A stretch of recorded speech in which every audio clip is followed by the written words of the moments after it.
मैं बड़ा खुश हूँ। बहुत सुकून मिला है मुझे उस पत्र को पढ़ने के बाद, क्योंकि वो पत्र आया और मुझे लोगों का मैसेज आने लगा।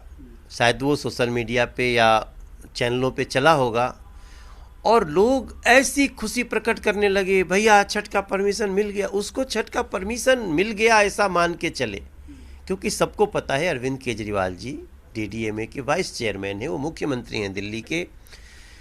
गाइडलाइन जो है कोरोना की, उसके तहत स्टेट अपना डिसीजन लेने को तैयार है और वो स्टेट के मुख्यमंत्री हैं। तो उनके चिट्ठी आने के बाद मुझे भी जैसे समाचार मिला बड़ा खुश हुआ मैं, और मेरे मन से एक ही बात आई कि आस्था की विजय हुई है। जिद हारा है, आस्था की विजय हुई है। मैं इस अवसर पे अरविंद केजरीवाल जी को भी धन्यवाद देता हूँ। देर से ही आए, दुरुस्त आए, थोड़ा चोट लगी आस्था को, थोड़ी तकलीफ हुई, महिलाएं बहनें रोईं, उनके आंसू गिरे, हम लोग को भी छठ यात्रा लेकर के निकलना पड़ा, सब कुछ। लेकिन अंत भला तो सब भला। हम इस पे शुरू से ही आस्था की बात करते थे, अभी भी हम आस्था पे ही हैं। आस्था की विजय हुई है। मैं बड़ा खुश हूँ, बड़ा प्रसन्न हूँ, मन से प्रसन्न हूँ। सवाल सबसे बड़ा मामला है, लेकिन अब लेटर लिखा जा रहा है। इन दो अलग अलग चीजों को कैसे देख रहे हैं आप? मैं समझता हूँ ना कि दिल्ली सरकार, दो ही बात हो सकती है, या तो वो कंफ्यूज्ड है, या तो उसको इन त्योहारों के बारे की वैज्ञानिकता नहीं पता, न तो पता करना चाहते हैं। तभी ऐसा हो सकता है, क्योंकि अब अरविंद केजरीवाल जी का आज का चिट्ठी हम सबको खुशी दिया, लेकिन उनका कुछ दिन पहले एक प्रिंट मीडिया को दिया हुआ बयान कि नहीं छठ पे प्रतिबंध तो रहेगा, वो भी हम देखते हैं। उसके पहले जब ये प्रतिबंध लगा तो वाइस चेयरमैन है और वहाँ पे तो कोई और है नहीं, दिल्ली सरकार है, अधिकारी हैं। तो मैं समझता हूँ कि कहीं ना कहीं अनाड़ीपना है दिल्ली सरकार में। आम आदमी पार्टी की जो दिल्ली सरकार है उसका अनाड़ीपना झलकता है। लेकिन चूंकि अब उन्होंने बात मान ली, मैं उनको भी धन्यवाद देना चाहता हूँ। लाखों लोगों की आस्था को आज बहुत राहत मिली है, और मैं सबसे प्रार्थना करता हूँ कि सभी लोग कोरोना गाइडलाइन के साथ छठ मनाएं। हमने जो जो बातें कही थी, हमने कहा था ना कि जब हर स्टेट में हो रहा है छठ, तो दिल्ली में ना हो इसका कोई मतलब ही नहीं है। अगर कोरोना संकट किसी भी स्टेट में है तो नदियां तो हर जगह बह रही हैं। गंगा जी में हर की पैड़ी पर लाखों लोग स्नान कर रहे हैं, वही पानी हम दिल्ली में गंगा नहर से ला के पीते भी हैं। तो अब हम ज़्यादा कुछ आज नकारात्मक बात सोचना ही नहीं चाहते हैं। आज ये आस्था की विजय हुई, थोड़ी सी जिद थी वो टूट गई, छठ होगा, हम बहुत प्रसन्न हैं। मनोज जी, पहले छठ को लेकर अनुमति नहीं, अलग अलग जगहों पर जाकर लोगों में जागरूकता पैदा की, लेकिन अब आपको नहीं लगता है कि जब छठ की परमिशन मिल गई है तो ऐसे में लोगों में कोरोना को लेकर अवेयरनेस फैलाने के लिए भी एक यात्रा की ज़रूरत है, ताकि लोग सतर्कता के साथ मनाएं, उसको सोशल डिस्टेंसिंग का पालन करें? ऐसा करने की आवश्यकता लगती है आपको? ये विचार अभी पिछले हम लोग आधे घंटे से ऐसा विचार कर रहे हैं, और निश्चित रूप से जो छठ यात्रा है उसमें 58 यात्राएं तो फिक्स हो चुकी हैं। 58 जगह से लोगों ने अपना अपना आज यहाँ आइए, आज यहाँ आइए, कोई नरेला, कोई मेहरौली, कोई उधर नजफगढ़ में, कोई बदरपुर में। तो ये अलग अलग जो लोग हैं उन्होंने जो समय फिक्स किया है, अब मैं उसमें जाऊंगा, कैंसिल नहीं करूंगा। आपने अच्छा सुझाव दिया, एएनआई के सुझाव का मैं धन्यवाद करता हूं। इसको हम कोरोना गाइडलाइन का पालन करते हुए हमें छठ करना है, इस अवेयरनेस के लिए इसको धन्यवाद यात्रा और अवेयरनेस यात्रा बना लूँगा। ठीक, एक चलिए एक जरूर सर वो बोलिएगा आपने। सर, कल से हम देख रहे हैं कि बीएसएफ के अधिकार क्षेत्र को बढ़ाए जाने को लेकर राज्य और केंद्र सरकारों में ठन गई है। राज्य सरकार कह रही है कि आप हमारी सीमाओं में हस्तक्षेप कर रहे हैं, और केंद्र सरकार कह रही है कि क्योंकि सीमाओं की सुरक्षा जरूरी है इसलिए हमने ये कदम उठाया है। आप क्या कहेंगे?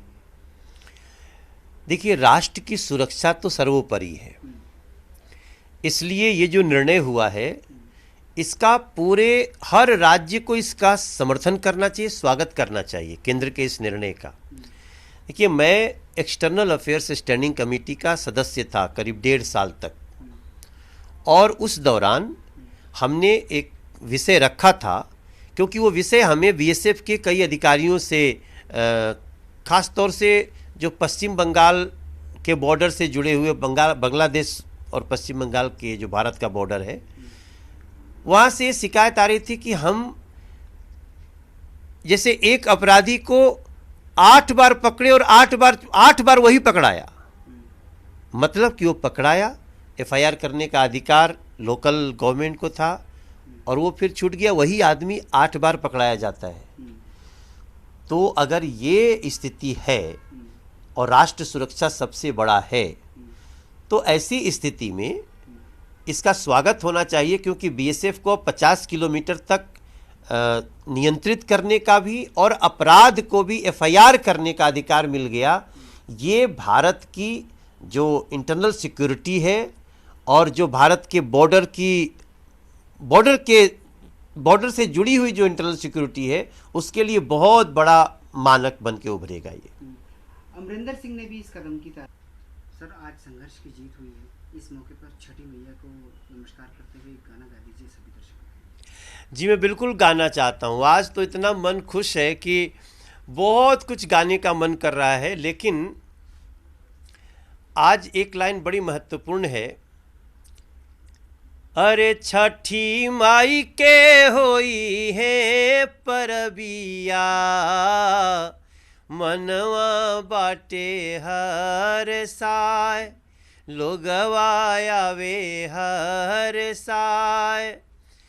अरे चली है लालन लेके डलवा, छठिया होई है जरूर, सूरज बाबा सुनी है जरूर। सुनी लिहली छठी माई अरजिया, छठिया होई है जरूर, कृपा करी है माई जरूर, छठिया होई है जरूर। बहुत बहुत शुभकामना सबको, सबको फल दे माई, सबको खुश रखे। चलो जी, जरूरी है कि सीमावर्ती क्षेत्र की सुरक्षा। कैप्टन अमरिंदर का मैं धन्यवाद करता हूँ। उन्होंने मुख्यमंत्री रहते भी ये बातें कही थी, तो वो भी एक बॉर्डर स्टेट के मुख्यमंत्री रहे, तो मैं बिल्कुल सहमत हूँ। और इसमें वही सवाल उठाएगा जिसकी नीयत में खोट होगा। समाजवादी पार्टी के नेता की जिस तरह का डिसअपॉइंटमेंट हमको फील्ड में दिखाई दे रहा है, उससे लग ऐसा रहा है कि इस बार हमको 400 सीटें मिलने वाली हैं। देखिए, अखिलेश जी शायद उनको, वो ऑस्ट्रेलिया में पढ़े हैं ना, तो शायद वो पढ़ाई कुछ और होगी। हमारे 403 सीटों में उत्तर प्रदेश के उनको 400 का सपना आ रहा है, उनको देखने का अधिकार भी है। लेकिन अगर इतना बड़ा उनको समर्थन का एहसास है, तो फिर सड़क क्यों जाम करवाए हुए हैं, फिर सड़कों पे तांडव क्यों मचा रहे हैं? जिसकी ताकत जमीन पे होती है ना, वो सड़क नहीं गिरवाता। इसलिए अखिलेश यादव जी को अपनी ताकत पे भरोसा या तो नहीं है, और अगर है तो फेक है। नमस्कार, मैं हूं मानक गुप्ता। अगर आपको हमारा ये वीडियो पसंद आया हो तो इसे लाइक और शेयर जरूर करें, और हाँ, हमें सब्सक्राइब और फॉलो करना ना भूलें, ताकि आप देश और दुनिया की कोई खबर मिस ना करें। तो जुड़े रहिए हमारे साथ और देखते रहिए News 24।